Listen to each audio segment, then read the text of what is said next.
કેમ છો મિત્રો? મજામાં? ચેપ્ટર 9નો રિવિઝનનો આજનો આપણો ટોપિક છે પાતળા લેન્સ માટે લેન્સ મેકર ફોર્મ્યુલા અથવા તો લેન્સ માટે ગૌસનું સૂત્ર. આ ખૂબ મહત્વનો અને મોસ્ટ આઈએમપી એવો પ્રશ્ન છે ચેપ્ટરનો. ચાલો તો એની શરૂઆત કરીએ. એક પાતળો લેન્સ આપણે ધ્યાનમાં લઈએ છીએ. હવે પાતળો લેન્સ એટલે કે સમગ્ર ગણતરીમાં આપણે લેન્સની જાડાઈ જે છે અવગણ્ય લેવાની છે. એટલે કે વસ્તુ કે પ્રતિબિંબનું અંતર તમે લેન્સના ઓપ્ટિકલ કેન્દ્રથી માપો કે લેન્સની સપાટીથી માપો સમાન જ ગણવાનું છે. એટલા માટે જ આપણને પાતળો લેન્સ જે છે એ કીધેલો છે. બરાબર. તો અહીંયા એક આપણે પાતળો બહિર્ગોળ લેન્સ ધ્યાનમાં લઈએ છીએ. અહીંયા જે છે એ કોઈ વસ્તુ મૂકેલી છે. હવે વસ્તુમાંથી નીકળતા કિરણો જે છે એ લેન્સ તરફ જ્યારે આપાત થશે તો અહીંયા એકવાર તો જે આ પ્રથમ સપાટી જે છે ત્યાંથી વક્રીભવન પામશે. પછી જ્યારે બીજી સપાટીમાંથી બહાર નીકળતા હોય ત્યારે વક્રીભવન પામશે અને છેલ્લું પ્રતિબિંબ જે છે આપણને અહીંયા મળશે આ બિંદુ પાસે. એટલે આ આપણી માટે વસ્તુ અંતર છે યુ. બરાબર. જ્યાં વસ્તુ મૂકેલી છે એનું ફાઇનલ પ્રતિબિંબ આપણને અહીંયા મળે છે. તો આ આપણી માટે ફાઇનલ પ્રતિબિંબ અંતર છે વી. બરાબર. આ લેન્સનું ઓપ્ટિકલ કેન્દ્ર છે સી આપણે એને કહી શકીએ છીએ. આ લેન્સની બંને સપાટી છે N1 અને N2. બરાબર. અહીંયા નામ આપી દઉં છું બી અને ડી. તો આવી રીતે આપણને પ્રતિબિંબ જે છે એ રચાતું જોવા મળતું હોય. હવે આને થિયોરેટિકલ આપણે સમજીએ છીએ કે ભાઈ અહીંયા બે વાર વક્રીભવન થાય છે. તો જ્યારે પહેલી વાર વક્રીભવન થતું હશે ત્યારે પણ એક પ્રતિબિંબ રચાતું હશે જે આપણને દેખાશે નહીં. ઓબ્વિયસ વાત છે કારણ કે એ કાલ્પનિક વર્ચ્યુઅલ પ્રતિબિંબ છે. પણ થિયરીમાં આપણે એને સમજવું પડશે કે કઈ રીતે લેન્સની અંદર જ્યારે પ્રકાશના કિરણો દાખલ થઈ અને બહાર નીકળે છે ત્યારે આપણને ફાઇનલ પ્રતિબિંબ મળે છે. તો સૌ પ્રથમ જે છે એ પ્રથમ સપાટી માટે આપણે વાત કરીએ. બરાબર. તો આ પ્રથમ સપાટી જે છે આ આપણી મુખ્ય અક્ષ છે. અહીંયા આપણે વસ્તુ મૂકેલી છે. આ વસ્તુમાંથી કિરણ જે છે એ સપાટી પર આપાત થશે. વક્રીભવન થઈને અહીંયા કંઈક આ કિરણો ભેગા થશે. એટલે આ પ્રથમ સપાટી વડે મળતું પ્રતિબિંબ છે. બરાબર. તો પ્રથમ સપાટી જે છે આપણી માટે એની માટે આ વસ્તુ અંતર છે યુ અને આ જે છે પ્રતિબિંબ અંતર છે જેને આપણે V1 કહીએ. અને પ્રથમ સપાટીની આખી ત્રિજ્યા તમે ગોળો વિચારશો તો આ બાજુ બનશે એટલે એની ત્રિજ્યા પણ આ બાજુ આવશે. બરાબર. ચાલો તો પ્રથમ સપાટી માટે વસ્તુ અંતર યુ છે. પ્રતિબિંબ અંતર જે છે શું છે V1 છે. તો એની માટે આપણે સૂત્ર વાપરીએ તો -N1/u +N2/v. આ આપણે ગોલીય સપાટી વડે થતું વક્રીભવન એમાં આ સૂત્ર ભણ્યા જોઈએ. બરાબર. N2 - N1 અને પ્રથમ સપાટીની ત્રિજ્યા ધારો કે આપણે કહીએ R1. તો આ પ્રથમ સપાટી માટે આવું સૂત્ર બનશે. આને આપણે કહી દઈએ સમીકરણ 1. બરાબર. ચાલો હવે આ જે પ્રતિબિંબ આપણને મળે છે એ બીજી સપાટી માટે વસ્તુ તરીકે વર્તે. હવે અહીંયા લેન્સ આપણે પાતળો જ લીધો છે એટલે અંતર પ્રથમ સપાટીથી કહેશો કે બીજી સપાટીથી સરખું જ થશે. એટલે પહેલી સપાટી વડે રચાતું પ્રતિબિંબ આપણને અહીંયા મળ્યું છે. બરાબર. તો આ જે પ્રતિબિંબ છે એ બીજી સપાટી માટે શું કહેવાય? વસ્તુ કહેવાય. તો બીજી સપાટી માટે આ વસ્તુ અંતર કહેવાશે. એટલે બીજી સપાટીનું વસ્તુ અંતર શું થશે? V1 થશે. અને એ કિરણો જે છે એ આપણને કંઈક અહીંયા કેન્દ્રિત થતા જોવા મળે જ્યાં આપણને આ ફાઇનલ પ્રતિબિંબ I બિંદુ આગળ જોવા મળે છે. એટલે આ અંતિમ પ્રતિબિંબ અંતર V છે. બરાબર. પણ હવે સમજો ધ્યાનથી કે ભાઈ પહેલા કિરણ જે છે એ હવામાંથી ક્યાં જતું હતું? લેન્સ તરફ. એટલે લેન્સની પહેલી સપાટીએ વક્રીભવન પામ્યું અને પ્રથમ પ્રતિબિંબ રચાયું. પણ હવે જ્યારે બીજું પ્રતિબિંબ રચાય છે જે આપણી માટે ફાઇનલ પ્રતિબિંબ છે તો એ ક્યારે રચાય છે? જ્યારે લેન્સમાંથી કિરણ બહાર નીકળે ત્યારે. એટલે કે હવે કિરણ જે છે એ ઘટ માધ્યમમાંથી ક્યાં આવી રહ્યું છે, પાતળા માધ્યમમાં, ત્યારે આ પ્રતિબિંબ જે છે એ રચાય છે. તો પ્રકાશનું કિરણ જ્યારે ઘટમાંથી પાતળા માધ્યમમાં આવતું હોય તો આપણે વાત કરી હતી કે n1 ની જગ્યાએ શું આવશે, n2 છેદમાં વસ્તુ અંતર. તો બીજી સપાટી માટે વસ્તુ અંતર શું છે, v1 વત્તા n2 ની જગ્યાએ શું આવશે, n1 આવશે. બરાબર. અને v એટલે પ્રતિબિંબ અંતર, તો ફાઇનલ પ્રતિબિંબ અંતર v જ છે. સેમ એવી રીતે અહીંયા પણ થઈ જશે n1 માઇનસ n2. બરાબર, છેદમાં બીજી સપાટીની જે ત્રિજ્યા છે એને આપણે કહીએ r2.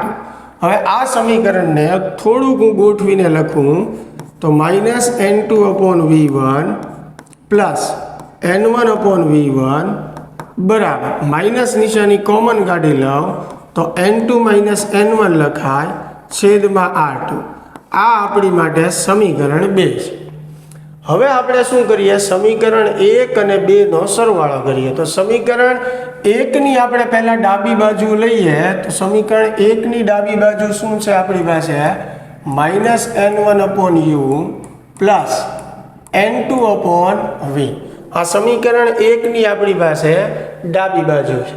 હવે એમાં સમીકરણ 2 ની ડાબી બાજુ ઉમેરીએ જે છે minus n2 by v1 minus n2 by v1 plus n1 upon v. ચાલો હવે બંનેની જમણી બાજુનો સરવાળો, આની જમણી બાજુ છે n2 માઇનસ n1 છે, આની જમણી બાજુ માઇનસ n2 માઇનસ n1 છે. તો બંનેનો સરવાળો કરીએ એટલે n2 માઇનસ n1 છેદમાં r1 minus n2 minus n1 છેદમાં r2. ચાલો ક્લિયર. હવે તમે અહીંયા જોઈ શકો બરાબર કે આ n2 અપોન v1 અને માઇનસ n2 અપોન v1 0 થઈ જશે. તો આ બંને પદ જે છે બરાબર એમાંથી હું n1 કોમન કાઢું તો minus 1 upon u plus 1 upon v. આ બંને પદમાંથી n2 માઇનસ n1 કોમન કાઢું તો 1 upon r1 minus 1 upon r2. હવે n1 ને જે છે છેદમાં જવા દઈએ, અહીંયા 1 અપોન v પહેલાં લખીએ, માઇનસ 1 અપોન u પછી લખીએ. તો n2 માઇનસ n1 છેદમાં આવ્યું 1 upon r1 minus 1 upon r. Ready.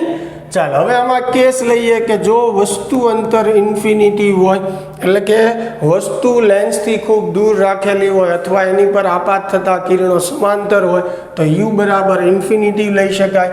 ત્યારે પ્રતિબિંબ જે છે એ આપણને ફોકલ પ્લેન એટલે કે કેન્દ્ર લંબાઈ જેટલા અંતરે મળે. તો અહીંયા તમે છેદમાં ઇન્ફિનિટી મૂકશો તો 1 છેદમાં ઇન્ફિનિટી એટલે 0 થશે. અહીંયા 1 અપોન v ની જગ્યાએ 1 અપોન f, v ની જગ્યાએ f મૂકીએ એટલે બરાબર n2 માઇનસ n1 છેદમાં n1 1 upon r1 minus 1 upon r2. ચાલો તો આ જે સૂત્ર છે વિદ્યાર્થી મિત્રો એને કહેવાય છે લેન્સ મેકર ફોર્મ્યુલા. જો આપણને લેન્સ મેકર ફોર્મ્યુલા સુધી તારવણી કીધી હોય તો અહીંયા સુધી તારવવાનું રહે. આ ખૂબ મહત્વનું છે, MCQ દાખલા અને થિયરી ત્રણેય માટે આ લેન્સ મેકર ફોર્મ્યુલા છે. હવે જુઓ તમે કે આ આખા પદ બરાબર શું આવે છે 1 અપોન f. તો આ જે સમીકરણ છે એમાં આના સ્થાને હું 1 અપોન f મૂકીશ તો મને આવું મળશે 1 upon v minus 1 upon u બરાબર 1 અપોન f. થોડુંક આપણે આને ગોઠવીને લખીએ તો 1 અપોન f બરાબર શું થશે 1 upon v minus 1 upon u. તો આ જે સમીકરણ આપણને મળ્યું એને લેન્સ માટે ગૌસનું સૂત્ર કહે. આવું આપણે અરીસા માટે પણ ગૌસનું સૂત્ર જે છે એ મેળવેલું છે, જે હતું 1 અપોન f બરાબર 1 upon v plus 1 upon u. એટલે પ્રતિબિંબ અંતર, વસ્તુ અંતર અને કેન્દ્ર લંબાઈ બરાબર. આમાંથી કોઈ પણ બે વસ્તુ આપણને આપેલી હોય તો ત્રીજી વસ્તુ જે છે આપણે મેળવી શકીએ. જેમ અરીસામાં પણ મેં તમને સીધા સૂત્ર યાદ રાખવાના કીધા હતા એવી રીતે આમાં પણ તમે યાદ રાખી શકો. દાખલા તરીકે અહીંયા મારે વી મેળવવો છે તો 1/v ને સૂત્રનો કરતાં હું બનાવું તો થશે 1/f પ્લસ 1/u. હવે લસા લઈએ તો u પ્લસ એફ છેદમાં આવશે uf, પણ આ તો 1/v થયું તો મારે v જોતું હોય તો v બરાબર થશે uf છેદમાં u પ્લસ એફ. તો જ્યારે પણ મારે v મેળવવાની જરૂર હોય તો ત્યારે પહેલાં હું મેઇન સૂત્ર લખીશ, ત્યારબાદ સીધું v બરાબર શું થશે uf છેદમાં u પ્લસ એફ. તો એનાથી શું થશે કે લસાને લેવામાં જ્યારે પ્લસ માઇનસ નિશાનીઓની ભૂલ પડતી હોય તો એ ભૂલ પડવાના ચાન્સ જે છે સાવ નહીવત થઈ જશે. તો આ લેન્સ માટે એક ખૂબ અગત્યનો ટોપિક હતો. જે રીતે આપણે વીનું સૂત્ર મેળવ્યું છે એવી રીતે યુનું મેળવી શકાય, એફનું પણ મેળવી શકાય. બીજું, લેન્સ માટે મોટવણીનું સૂત્ર જે છે એમ બરાબર શું થશે v/u થશે. બરોબર, આની તારવણી આપણને અલગથી ટેક્સ્ટ બુકમાં આપી નથી એટલે આપણે ડાયરેક્ટ અહીંયા યાદ જ રાખશું, એની તારવણી માટેની થિયરી આપણે જોશું નહીં. તો લેન્સ માટે મોટવણીનું સૂત્ર જે છે એ શું થશે v/u. હવે ખાસ અરીસા અને લેન્સના સૂત્રમાં ધ્યાન રાખવાના, કેમ કે એના સૂત્રમાં ફક્ત પ્લસ ઓર માઇનસ નિશાનીનો જ એક તફાવત હોય છે. દાખલા તરીકે અરીસા માટે આપણે મોટવણીનું સૂત્રની વાત કરીએ તો એ શું હતું -v/u હતું, લેન્સ માટે v/u છે. એવી જ રીતે અરીસાનું જે સૂત્ર હતું ગૌસનું 1/f બરાબર 1/v પ્લસ 1/u છે. અહીંયા તમે જોઈ શકો માઇનસ છે. એટલે ખાસ MCQ કે એક્ઝામમાં દાખલા ગણતી વખતે આપણે ધ્યાન રાખવાનું છે કે અરીસો લખેલું છે કે લેન્સ, એટલે એ મુજબ જ આપણે સૂત્ર મૂકવાનું છે અને એ પ્રમાણે જ ગણતરી કરવાની છે, જેથી કરીને આપણો પ્રશ્ન ખોટો ન પડે. તો આશા છે કે આ ટોપિક તમને સમજાણો હશે. મળીએ હવે નેક્સ્ટ લેક્ચરમાં.